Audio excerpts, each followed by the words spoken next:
Mesdames et messieurs, bonsoir et bienvenue sur Sahel TV. Tout de suite, les principaux titres de ce journal. La consommation de la drogue et sa vente en milieu scolaire, un fléau qui n'épargne pas notre pays. Les parents d'élèves tirent la sonnette d'alarme et appellent à une intervention urgente des autorités.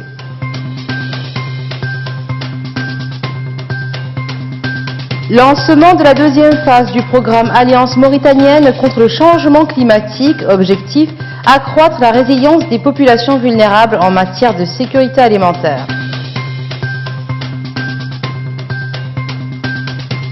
La SNIM ambitionne de produire plus de 12 millions de tonnes de minerais en 2019. C'est le souhait exprimé par son patron lors d'une rencontre avec les délégués du personnel.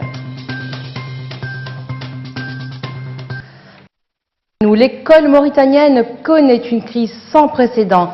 Baisse de niveau, réformes successives sans succès et manque d'infrastructures. À ce tableau peu reluisant, il faut désormais ajouter la vente de la drogue en milieu scolaire. Un phénomène qui est loin d'honorer l'école mauritanienne. Un reportage de Séré Sidibé. Depuis quelques années maintenant, un intrus a fait effraction dans nos établissements scolaires. La drogue.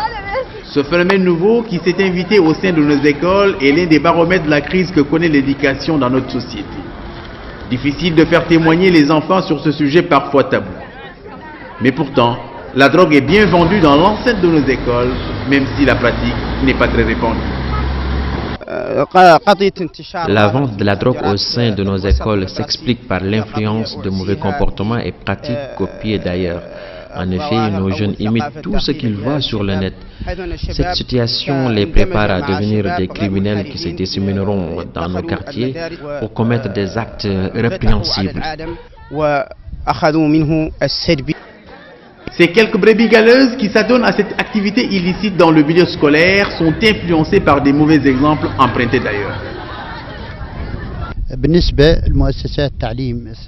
En tant que parent d'élèves, je pense que la présence de la drogue dans nos établissements scolaires relève d'une pratique marginale.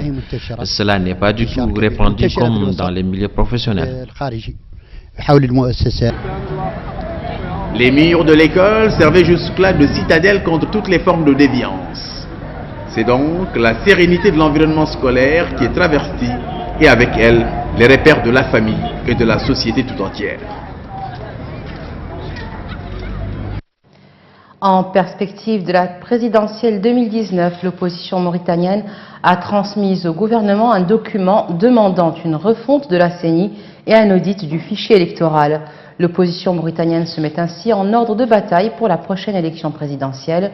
Le Forum national pour la démocratie et l'unité, le FNDU, du Rassemblement des forces démocratiques, RFD, la Convergence démocratique, CD Sawab et l'Union nationale pour l'alternance démocratique, l'UNAD.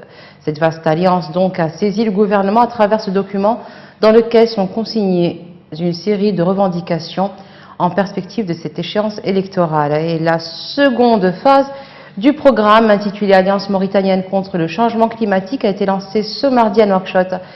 C'était à l'occasion d'un atelier dédié à cette problématique. La rencontre vise à accroître la résilience des populations vulnérables aux effets des changements climatiques en vue de renforcer leur sécurité alimentaire. Sid Ahmed Beyilatou.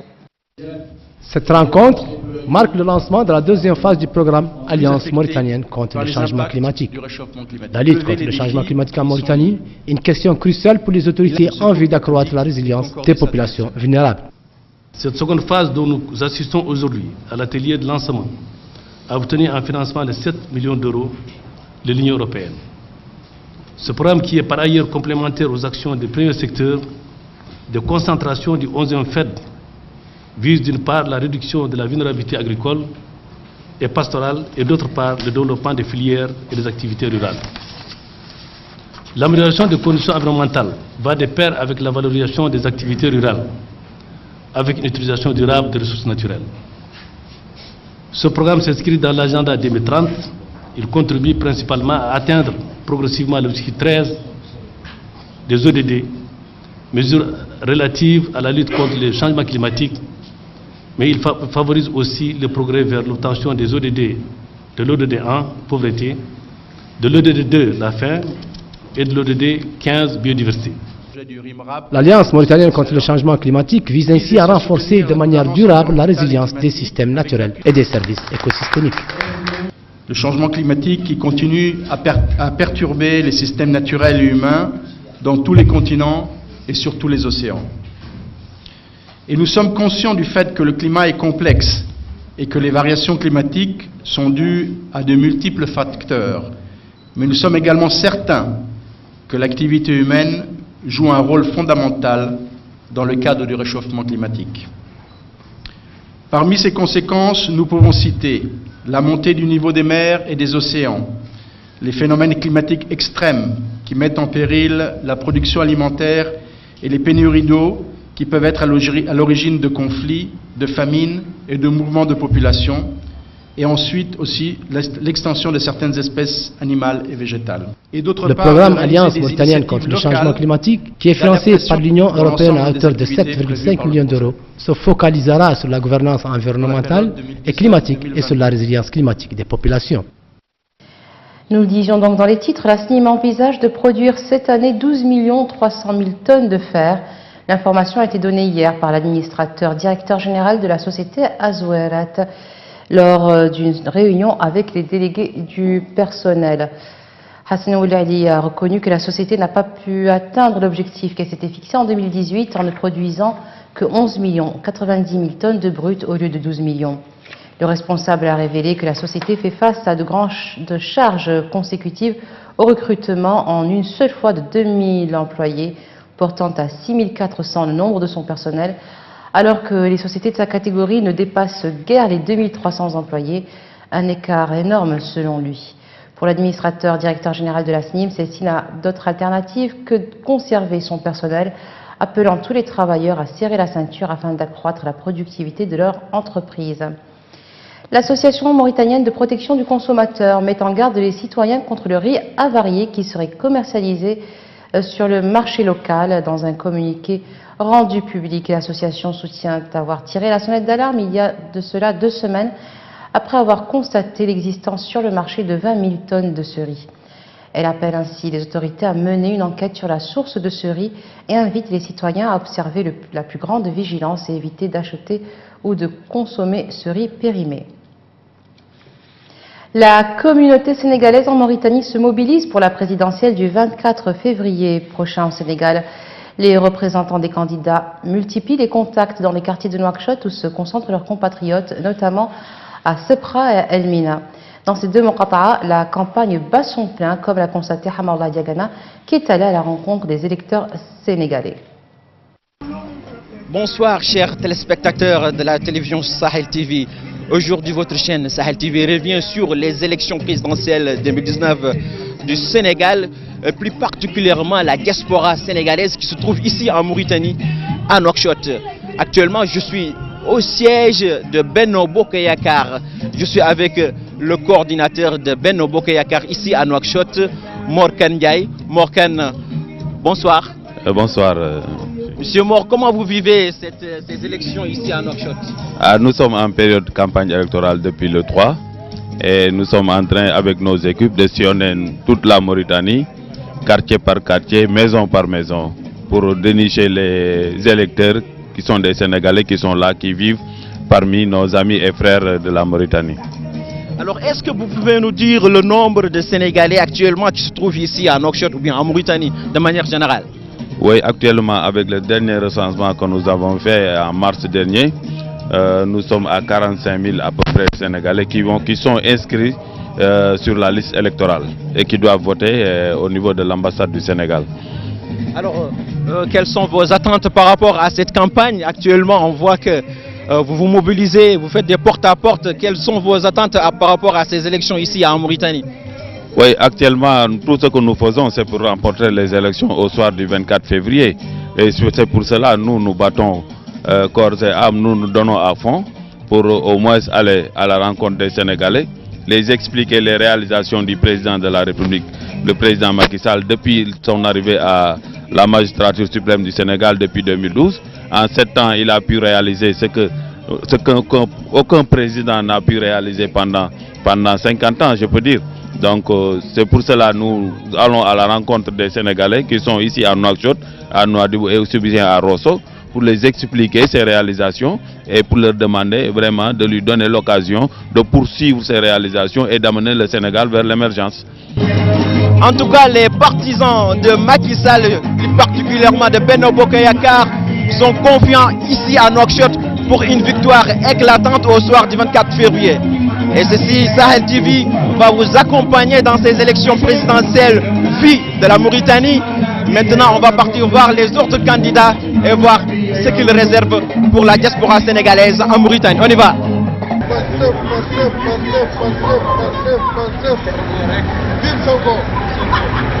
Alors, comme promis, nous sommes devant le siège du PASTEF de Ousmane Sonko. Je suis devant ces militants ici à Nouakchott, plus particulièrement devant le chargé de communication du PASTEF Nouakchott, ou bien Mauritanie, M. Ibou Badiane. Monsieur Ibou Badiane, bonsoir. Bonsoir, cher. Comment vous vivez cette campagne ici en Mauritanie? Merci, c'est une question que j'aimerais bien répondre, pour la simple et bonne raison que nous devons remercier les autorités d'abord mauritaniennes qui nous ont facilité quand même le déroulement de nos activités de campagne en Mauritanie. Ça, il faut le dire. Parce que le dimanche dernier, nous avons organisé une grande caravane dans le Sebra pour montrer à nos compatriotes que le PASTEF est présent ici, que la coalition Sonko président est présente en Mauritanie et que nous allons battre campagne et nous battons campagne dans la sérénité, dans la stabilité, et ça nous le devons d'abord aux autorités mauritaniennes. Alors, quels sont les moyens que vous avez pour mobiliser vos compatriotes ici à Nouakchott, en Mauritanie aussi? Mais c'est aussi simple que ça. D'abord, les moyens, c'est nous. Nous avons les moyens humains. C'est nous, le PASTEF, c'est les patriotes. Les patriotes, quand on parle de patriotes, nous avons le patriotisme, c'est-à-dire aimer la patrie, aimer le Sénégal. Donc le PASTEF, c'est ça. Donc les moyens humains d'abord que nous sommes. Ensuite, nous mobilisons entre nous ce que nous détenons par devers nous. C'est-à-dire qu'on mobilise nos moyens, ce que nous avons entre nous, les moyens financiers, etc. Tout ça. Et maintenant, nous attendons peut-être de la grande coalition Sonko président qui peut-être va nous appuyer à l'avenir pour l'organisation matérielle des élections. Et nous savons que si les élections se déroulent dans la transparence, je pèse mes mots, dans la transparence, et qu'on nous laisse un fichier où figurent tous les Sénégalais au soir du 24 février 2019, le Sénégal va connaître un nouveau président qui s'appelle Ousmane Sonko. Inch'Allah. En tout cas aussi, les partisans de Sonko sont confiants aussi. Et comme promis, Sahel TV restera au cœur de ces élections présidentielles sénégalaises avec la diaspora bien sûr sénégalaise qui se trouve ici en Mauritanie, car la Mauritanie et le Sénégal c'est un seul peuple. Nous allons aussi à la rencontre d'autres coalitions comme la coalition de Maître Mehdi Kenya, la coalition de Idi 2019 et Issa Sall qui se trouve ici en Mauritanie. Donc Sahel TV restera toujours avec la diaspora sénégalaise au cœur de l'événement dans ces élections présidentielles du 24 février. Merci. Cette campagne pour la présidentielle au Sénégal a été émaillée de violences hier à Tambacounda, à 450 km de Dakar. On dénombre au moins 3 morts dans des affrontements entre militants du pouvoir et ceux de l'opposition. Ces heurts étaient partis d'une affaire de sabotage d'affiches de campagne. Les protagonistes se sont affrontés à coups de pierre, de barres de fer et de machettes. Le président sortant, Macky Sall, a regretté ces incidents malheureux. Les autres candidats ont appelé de leur côté une campagne apaisée et calme. Le ministre de l'Intérieur a pour sa part assuré que les responsabilités seront situées et les coupables seront punis. Le Nigeria élira samedi prochain son président.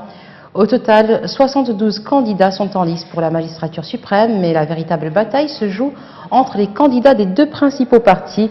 Le président sortant, Muhammadu Buhari, pour le Congrès des progressistes, l'APC, et Atiku Abubakar, candidat du parti d'opposition, Parti populaire démocratique, PDP. Un scrutin qui s'annonce très serré entre 2 vieux routiers de la politique. Selon les observateurs, le pays a plongé dans la récession économique entre 2016 et 2017, peu après l'arrivée de Muhammadu Buhari au pouvoir, et aujourd'hui la croissance peine à se relever. Le commissaire à la paix et à la sécurité de l'Union africaine a indiqué que la force du G5 Sahel souffre cruellement du manque de financement. Ismaël Chergui, qui était face à la presse en marge du sommet de l'Union africaine, a précisé que seulement 17 millions d'euros sur les 423 promis à la conférence de Bruxelles ont été décaissés. Il a déclaré en substance ce qui fait défaut au G5, c'est le financement immédiat de la force conjointe. Il a souhaité que ce qui a été promis au pays pour le fonds fiduciaire du G5 Sahel soit enfin débloqué. L'Union africaine se prépare aussi à dépêcher 2 nouveaux experts à Nouakchott pour rendre le fonds plus viable. Chergui espère que la force conjointe soit très vite efficace et dotée de moyens d'intelligence parce que le terrorisme s'étend au Sahel et frappe surtout le Burkina Faso, le Mali et le Niger. Toute l'Afrique de l'Ouest est en alerte. Mais selon lui, il ne faudra pas seulement une réponse militaire, mais des engagements politiques forts des gouvernements. Encouragée par sa récente médiation en Centrafrique, l'Union africaine s'est affirmée dans le dossier libyen hier à Addis Abeba, appelant à la tenue d'une conférence en juillet pour réunir les acteurs de cette crise et réclamant des élections présidentielles et législatives en octobre. L'Assemblée de l'Union africaine demande au président de la Commission, Moussa Faki Mahamat, d'œuvrer dans le but de convoquer à Addis Abeba cette conférence internationale sur la réconciliation en Libye sous les auspices de l'Union africaine et de l'ONU. C'est ce qu'a indiqué donc l'organisation panafricaine dans un communiqué résumant les décisions prises lors du sommet organisé dans la capitale éthiopienne dimanche et lundi. Au Mali, 2 importantes personnalités religieuses ont appelé à l'unité et à la cohésion du peuple malien. C'était au cours d'une grande manifestation durant laquelle elles ont accusé le gouvernement d'échec face aux attaques menées par des combattants et la propagation de ce qu'ils appellent la dégradation des valeurs sociales dans le pays. Les participants à cette manifestation se sont réunis dans un stade d'une capacité de 60 000 places à Bamako. Prenant la parole lors de ce rassemblement, l'un de ses initiateurs, l'influent président du Conseil supérieur islamique malien, Mahmoud Diko, a appelé plutôt les musulmans à se mobiliser pour défendre leur pays, leur religion et leur dignité. Il a ajouté que le Mali a besoin de véritables réformes, lui qui s'est illustré lors de la dernière décennie pour avoir joué un rôle important dans l'établissement du dialogue entre le pouvoir et les mouvements armés. Diko avait été à l'origine d'une véritable controverse en 2015 pour avoir qualifié les attaques menées par les groupes armés contre le Mali de sanctions divines, après que le pays ait adopté ce qu'il a appelé les valeurs occidentales libertines. Et en Espagne, le procès historique de 12 dirigeants indépendantistes catalans pour la tentative de sécession d'octobre 2017 s'est ouvert aujourd'hui à Madrid, alors que la question catalane enflamme toujours autant les esprits dans le pays. Ce procès, qui sera transmis en direct et pour lequel plus de 600 journalistes espagnols et étrangers sont accrédités, doit durer environ 3 mois. Le verdict ne devrait pas être rendu avant juillet prochain. Des centaines de personnes vont y témoigner, dont l'ancien chef de gouvernement conservateur Mariano Rajoy. La principale figure de la tentative de sécession, l'ex-président catalan Carlos Puigdemont, qui est exilé en Belgique, est le grand absent de ce procès, l'Espagne ne jugeant pas en absence pour les délits graves. Et voilà, ce sera tout pour aujourd'hui. Tout de suite le rappel des titres. La consommation de la drogue et sa vente en milieu scolaire, un fléau qui n'épargne pas notre pays.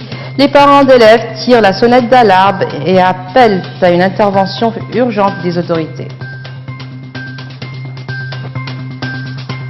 Lancement de la seconde phase du programme Alliance mauritanienne contre le changement climatique. Objectif, accroître la résilience des populations vulnérables en matière de sécurité alimentaire.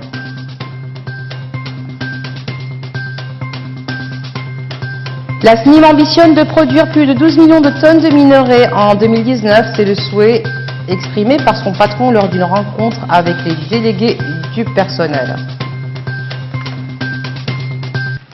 Merci d'être resté avec nous. Excellente fin de soirée sur Sahel TV.